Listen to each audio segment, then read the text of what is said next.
Assalamualaikum warahmatullahi wabarakatuh. Perkenalkan, nama saya Agustin, NIM 220403 50243, kelas 03, jurusan Administrasi Pendidikan. Video presentasi kali ini saya tujukan untuk memenuhi tugas final Literasi Teknologi Dasar, jurusan Administrasi Pendidikan, Fakultas Ilmu Pendidikan, Universitas Negeri Makassar. Dalam video kali ini, saya akan menjelaskan mengenai ICT sebagai standar kompetensi. Langsung saja ke pemateri pertama, yaitu tentang presentasi multimedia atau presentation tool. Juhairi dalam artikel menyebutkan beberapa pengertian tentang multimedia yang diambil dari Roach, MC Cormich, dan Homslotter. Multimedia adalah kombinasi dari komputer dan video. Roach atau 1996, atau secara umum multimedia merupakan kombinasi 3 elemen, yaitu suara, gambar, dan teks. MC Cormich 1996. Definisi lain menurut Hofstetter 2001, multimedia adalah pemanfaat komputer untuk membuat dan menggabungkan teks, grafik, audio, gambar bergerak, video, dan animasi dengan menggabungkan link dan tool yang memungkinkan melakukan navigasi, berinteraksi, beraksi, dan berkomunikasi. Selanjutnya, kehadiran multimedia dalam media pembelajaran dalam proses belajar mengajar memiliki arti yang cukup penting karena dalam kegiatan tersebut ketidakjelasan bahan yang disampaikan dapat dibantu dengan menghadirkan media sebagai perantara. Kerumitan bahan yang disampaikan kepada anak didik dapat disederhanakan dengan bantuan media. Media dapat mewakili apa yang kurang mampu guru ucapkan melalui kata-kata atau kalimat tertentu. Bahkan, materi sulit yang dideskripsikan dapat divisualisasikan secara jelas dengan adanya multimedia pembelajaran. Dengan demikian, penggunaan multimedia pembelajaran dapat membantu siswa dalam memahami materi yang disampaikan oleh guru. Materi kedua, penyusunan dokumen atau word processor. Pemanfaatan ICT di perguruan tinggi sangat membantu dalam pengelolaan dokumen. Dukungan tersebut antara lain yaitu pengiriman data-data dokumen dari unit kerja di pusat dapat dilakukan dengan pemanfaatan fasilitas web email. Pemanfaatan email untuk pengiriman data dokumen tersebut saat ini dapat merupakan tuntutan yang harus segera dilaksanakan di era globalisasi informasi seperti saat ini. Oleh karena akan lebih efektif dan efisien dibandingkan apabila petugas dokumen di pusat harus datang secara langsung ke satuan kerja ataupun sebaliknya. Bahkan dengan adanya website, maka data-data dokumen tersebut dapat ditampilkan pada website masing-masing. Dengan demikian, sulitnya pengumpulan data-data dokumen dari pelaksanaan kegiatan satker dapat diselesaikan.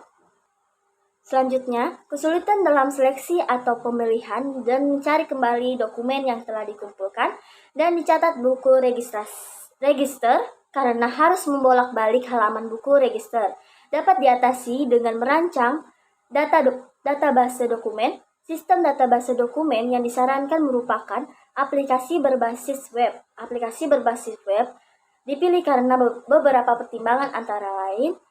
Informasi dapat diakses dengan mudah, cepat, di mana saja selama terhubung dengan internet, serta informasi yang selalu berkembang. Adanya data berbasis web dapat membantu pengguna internet maupun eksternet, di mana saja berada selama terhubung dengan internet untuk menyeleksikan atau mencari informasi dengan mudah dan cepat, tepat, dan akurat, serta dapat diperoleh kapan saja sehingga kesulitan yang dihadapi petugas dan pengguna tersebut dapat diatasi. Selanjutnya, kalkulasi tabulasi atau spreadsheet. Spreadsheet adalah aplikasi komputer untuk organisasi, analisis, dan penyimpanan data dalam bentuk tabel. Penggunaan spreadsheet dianggap praktis dalam melakukan perhitungan. Nilai spreadsheet dapat menampilkan data dan perhitungan sekaligus hingga memudahkan pengguna untuk melihat hasil dalam tabel. Yang keempat, manajemen berkas elektronik. Menurut Lise versi 2007, sistem manajemen dokumen adalah sistem untuk menyederhanakan siklus pengelolaan dokumen, bisnis, atau organisasi. Sebuah sistem manajemen file guna mendukung otomatisasi dan konsistensi organisasi dan seluruh dokumen kebijakan.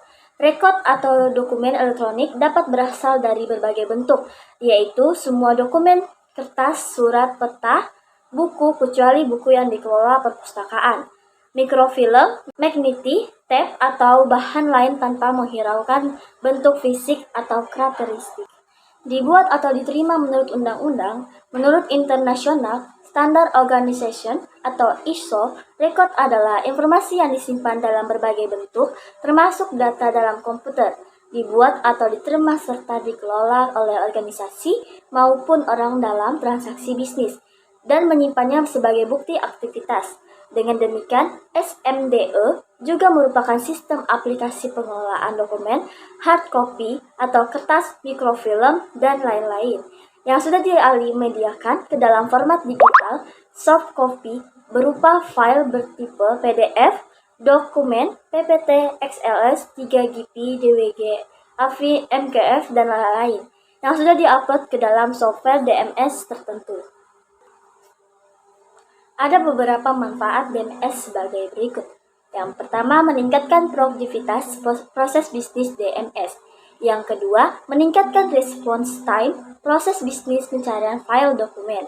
Yang ketiga, mengurangi total biaya dokumen dan meningkatkan efisiensi.